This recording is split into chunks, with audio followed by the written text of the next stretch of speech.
Hi. So this lecture is going to be on hazard tree assessments. And the one thing that I really want to make clear about hazard tree assessments is that what I'm providing you with this lecture is strictly a foundation and something that I want you to be able to recognize when you need to call in someone to do a formal hazard tree assessment, and the components that are needed to do a hazard tree assessment. If it's something that you want to get into with more detail and to be certified in, that's you need to look to do that through the International Society of Arboriculture. But this lecture is more strictly for a foundation to let you understand the components that are involved and what it takes to do a hazard tree assessment. Getting involved with a hazard tree assessment opens up some legal issues and opens up oftentimes a quagmire of liability for the arborist that gets involved in hazard tree assessments. So I encourage you strongly that if this is something that you want to pursue, to please look at it getting certified through the International Society of Arboriculture. And the hazard tree assessment that we're going to review is one from Clark and Matheny. There is a new system called TRAQ, T-R-A-Q, that they feel removes some of the subjectivity to hazard tree assessments, which is one of the components that we are going to talk about. I have not had experience with that, and I continue to use the Clark and Matheny method, which is recognized, but it is not the latest and greatest. With that, I'm going to turn it over to the lecture. Hi, so this lecture is on hazard trees. We're going to be looking at some general guidelines with respect to inspection and doing the tree assessment, and making sure that if you are doing an assessment that you have covered all of your bases in the process.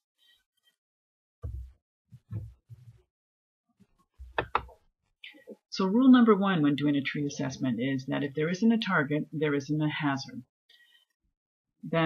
So that brings you the question of what is a target? Well, a target is anything that the homeowner feels that has value, whether it's a shed that their grandparents may have built, whether it's the porch, whether it's something fixed like a lamppost, or perhaps it could be a swing set, or perhaps it could be a picnic table. It's something that has value, and it typically is under the tree, or it's surrounding the tree, or within where a tree could fall. One of the things when assessing a target is a target mobile? So does the target move around? Could it be a picnic table that if it's put over in one area, it's not going to be a target, but if someone moves it and puts it under a tree, it can be a target? Can the area be restricted? Can you tie it off and rope it off so that if it happens to be a historical tree, the tree doesn't need to come down?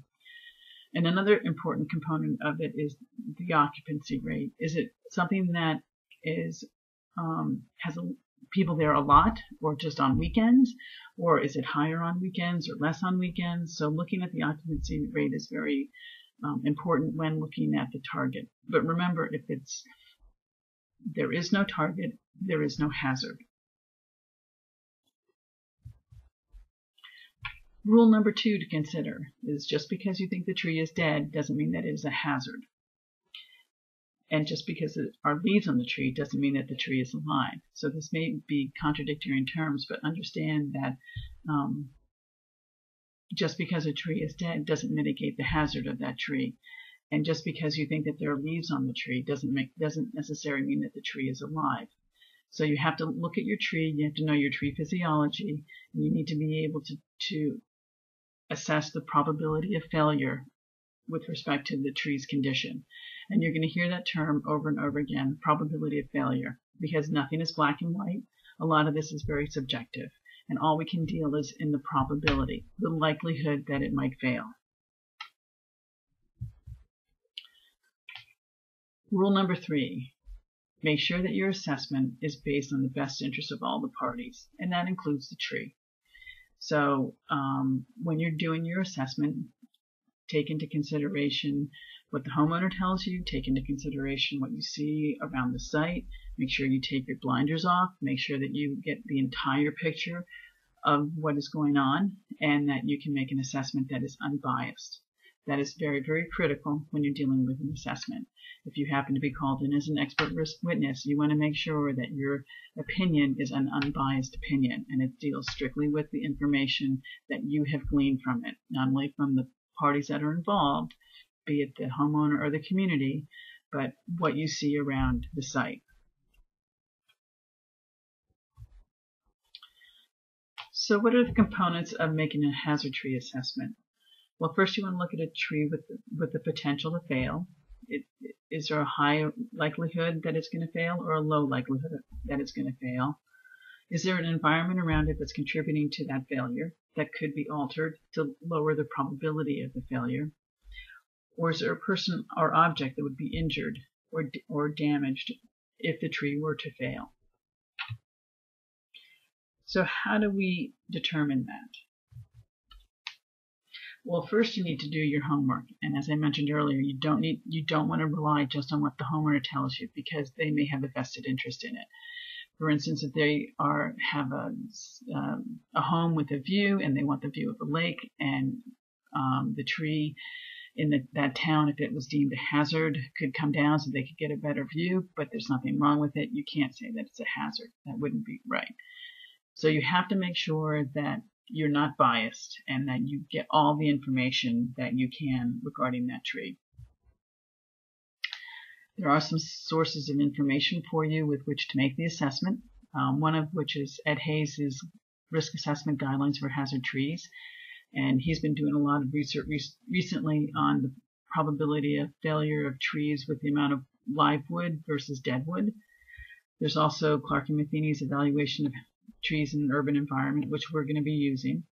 And there's the track method that I've just mentioned, which looks at hazard tree evaluation and management. So here's the actual hazard tree evaluation form. This is page 1, and it gives some basic information as to where the tree is located, basic tree characteristics, tree health, the site conditions, the target. And the next page looks at your tree defects in great detail. It gives you a hazard rating and ways of abating that hazard, and then room for any comments. All of this information gets filled in and gives you a hazard rating, which you see on the front of this page. So let's look at this in more detail. On the first page, it gives you, again, basic information of where the tree is located, who's making the inspection, and the date of the last inspection if that's available. Under tree characteristics, some of this is subjective, some of this is kind of black and white. Tree number, as we were doing with the inventory, if you have multiple trees, make sure that you number your trees and make sure that you have a diagram or some way of clearly stating which tree is 1 through 5 if you have 5 trees as example. Indicating the species, the DBH. It's important to make sure that your DBH is done with the diameter and it gets down to the 10th. So for instance, if it was 10.6 inches in diameter, you list 10.6 right here in this area. If it has multiple trunks, list the number of trunks, what the height is, what its spread. And spread is the ratio of, not the ratio of live crown, but the spread is the distance of the space under the crown. So it's basically its width. In form, it's looking at whether if it's symmetrical or asymmetrical, if it's leaning to one side or if it's not leaning, if it has branches that have been removed off of one side or if it has a full crown. Is it coming from a stump sprout? Has it been topped? All of those things. And then you want to look at the crown class, whether it's very dominant, if there's other trees of the same height, if it's intermediate level, or if it's suppressed. Live crown ratio is asking you what the proportion is of the live crown. So if the tree is, for example, 100 feet tall and 60 feet of it has a crown to it, that's 60% live crown. It also asks you age class, whether it's young, semi-mature, mature, or over-mature, and in the process of dying. It would be important to use an increment board to determine the exact age of it. And then you want to see if there's any pruning history. Are there any records from the town? Does the homeowner have any records? Anything like that would be very important as you're looking at assessing the tree's health. And special value. This can be somewhat of a subjective call from the sense of is it actually a heritage or historic tree that it's been deemed, or is it something that the homeowner feels that it's a heritage or historic tree? You know, if it's unusual, who's deeming it unusual? So you have to be very clear as to the parameters that are being used to determine special value here. Pictures are very important and can help with the determination of many things, including crown class, its form. Oftentimes, if you're doing a hazard tree assessment, if it's going to go to court, it doesn't happen for 2 or 3 years. So pictures, again, are very helpful. Determining the foliage color is pretty much black and white. Foliage density, again, it's pretty black and white there. Annual shoot growth, again, pictures will help you in all of these. If there's any wound development, how it's healing over is very important. And vigor class. Well, vigor class can be kind of subjective.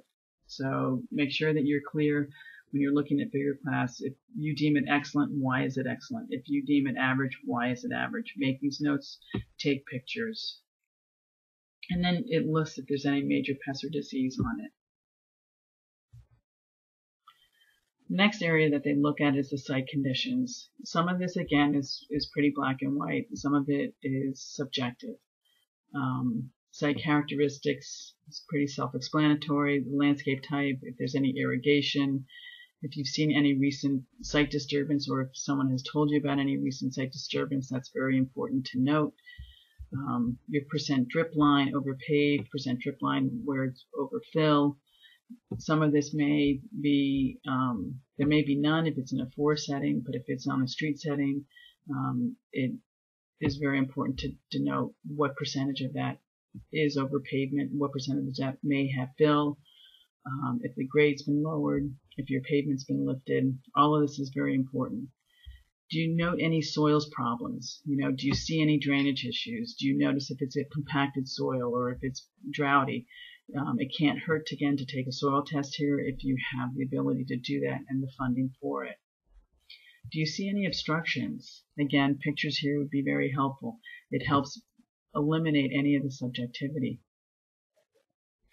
And it's important to note the prevailing wind direction, but if you note that, note the date and the time, because wind direction changes often. And then this is really important. Is there a target? Is it the building? Is it the parking lot? Is it the traffic? Are there pedestrians? How, again, the amount of use the pedestrians have? Is it just like, do people use this on their way to work? Is it on the way to a park? Anything like that is very important. And this is critical. Can the target be moved? Like I said, is it a picnic table? Can that be moved, or is it a building? And again, we talked about the occupancy rate. This is very important when determining the target aspect of it. So you can see that some of these things are some of them are very black and white, but some of them are subjective. And the subjectivity is where you need to have your ducks in a row. You need to make sure you can document it and justify why you say certain things. This is what we've been talking about for the entire class. And then it looks at some more critical things with respect to the roots and the crown. And again, this gets into a little bit more subjectivity. So again, pictures are very, very important here.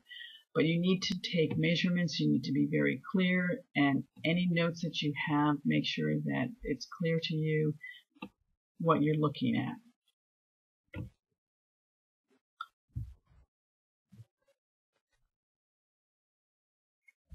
The hazard grading, when you talk about the tree part most likely to fail, there could be multiple parts that have a high potential of failure.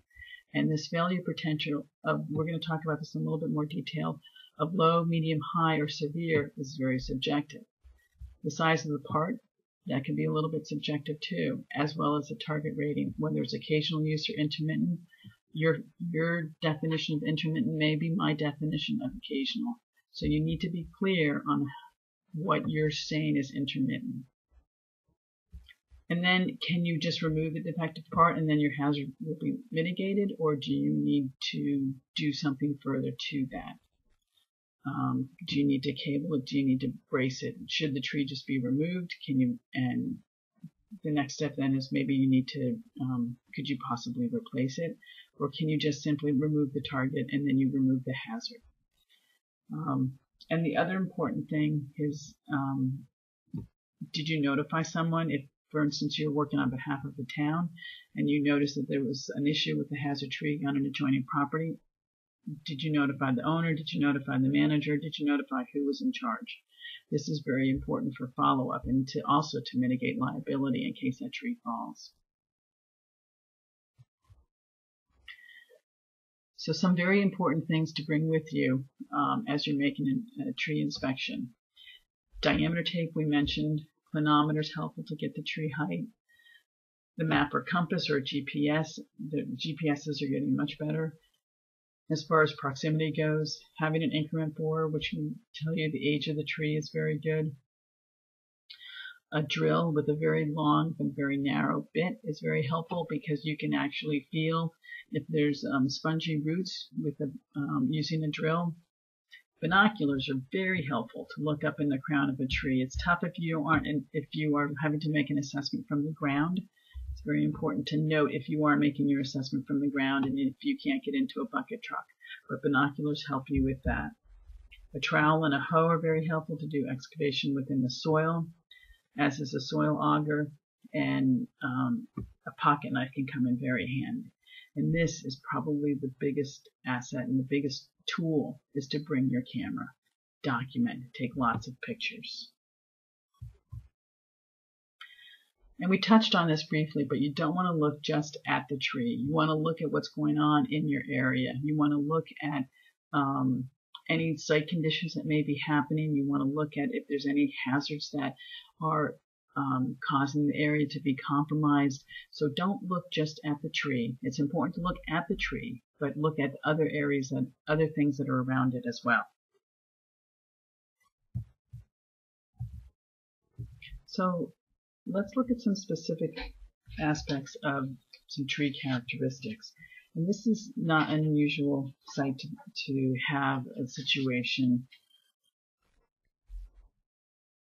that you need to look at.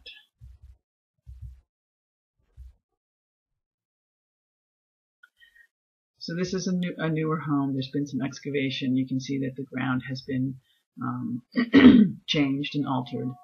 And so when you're looking at these trees, especially like the ones that are behind the house, you want to look at your form class, your form of the tree, the crown class, the live crown ratio, which in this case is the total height of the tree and the total height of the green space or the green area. Age class, the pruning history, and if there's any special value to it.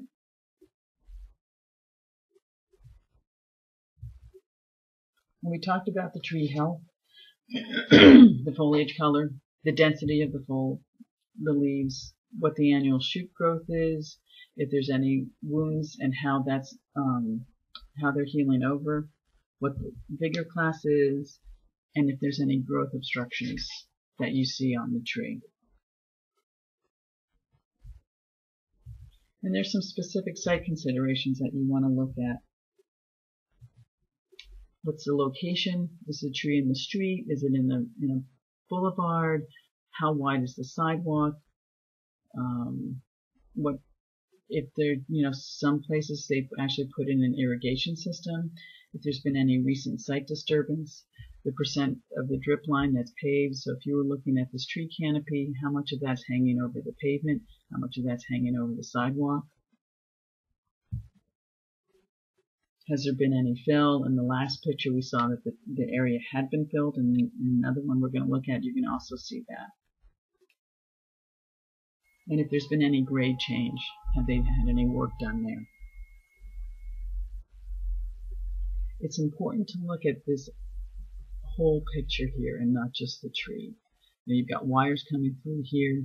Find out how long it's been since they've been pruned. Was there any disruption here within the pavement area? Those are things to be looking at. And some more site considerations.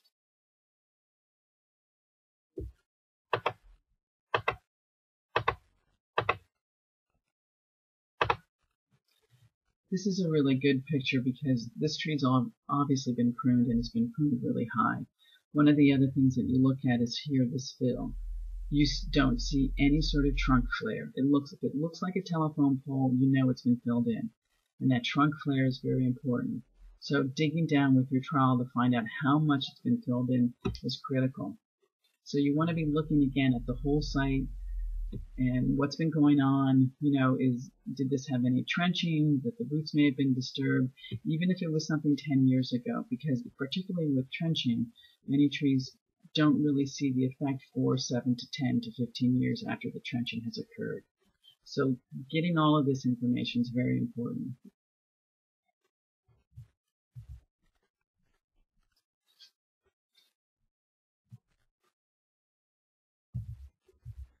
And we talked about the roots a little bit, but the roots really are the life of the tree. And if you suspect root rot, which you can tell if you have a drill with a very thin bit, you can feel it actually very soft and punky. Do you see any exposed roots? Is there any evidence of root pruning? Was the sidewalk disturbed? Is it a new sidewalk? How was the root pruning done? Or is it in a really tight planting area, like a 2x2, and it should be, in a 4x4? All of that's going to affect the roots and the tree health. And then there's things that we had talked about. Lean. Are the soils heaved? Are there any broken roots? Any cracks in the soil? And here you can see external decay. If you have external decay like this fungus, then you know that there's internal decay occurring as well. And here's been an improper pruning. This actually was a flush cut, as was there a flush cut or a tear. So this tree is not healing properly. So it gets back to the pruning that we talked about. But this also has multiple stems. The crown here there's 2 stems to it. It happens to be a U crotch, which is really good, versus a V crotch, which is very tight and has included bark. That being said, this tree has a lot of issues to it. It's got the seam, it has the external decay, it has wounds that haven't been healing correctly. There's sprouts that are occurring down here. If you look at the sidewalk, you've got a sidewalk over here. It looks like it's had some disturbance over here. These are all things that are really important to look at when you're looking at defects.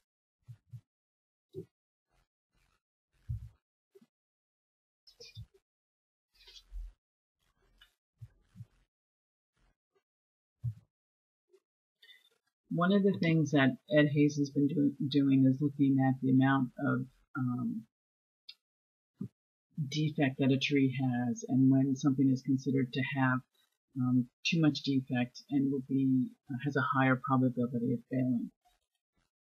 So what he's determined is that a tree with 33% or more of the roots that are decayed or missing, think about removing it. And that's a good rule of thumb. Another good rule of thumb is that a tree needs 1 inch of sound wood for each 6 inches of stem diameter. And what he's found is that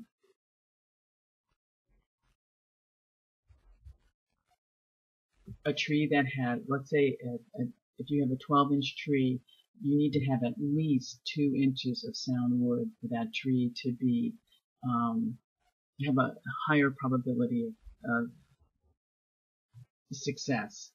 So that's much different than what we thought about 15 years ago, or even 20 years ago, when we thought that if it had a lot of decay, it didn't have to have too much decay and it should come down. We're learning that a tree can actually have a little bit more decay and still be successful and thrive. But that needs to change if you have an increase to 1.5 inches, if there's a 20% opening, and if there's a 30% opening, i.e. that it hasn't healed up properly. increase it to 2 inches of sound wood for each 6 inch of stem diameter.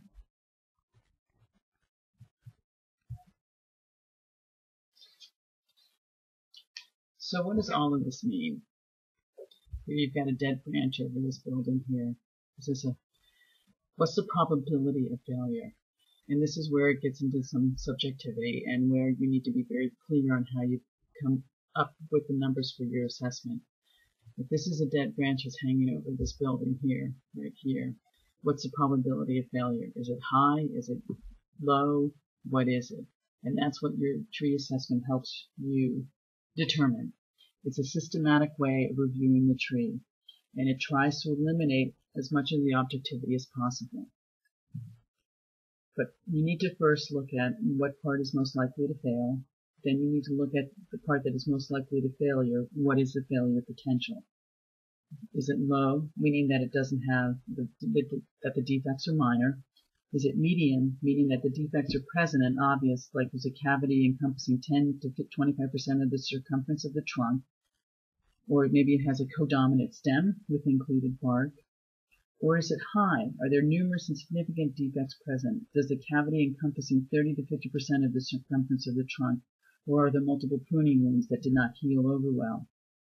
Or is it severe? Do you see heart rot? Do you see decay or conchs? Is there a cavity encompassing more than 50% of the trunk? All of these things need to be considered when you're determining the potential of failure. And some more things to be thinking about.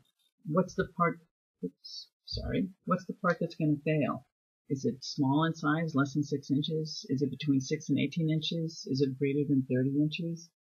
And where is that failure? Is it less than 6 feet on the tree, or is it up 80 feet tall? Because obviously, if you think about the physics of it, if the tree's limb that's going to fail, or the object of the tree that's going to fail is way up high, a lot of momentum happens if it's falling 80 feet versus falling 60 feet. So obviously, the greater the size, the greater the potential of failure.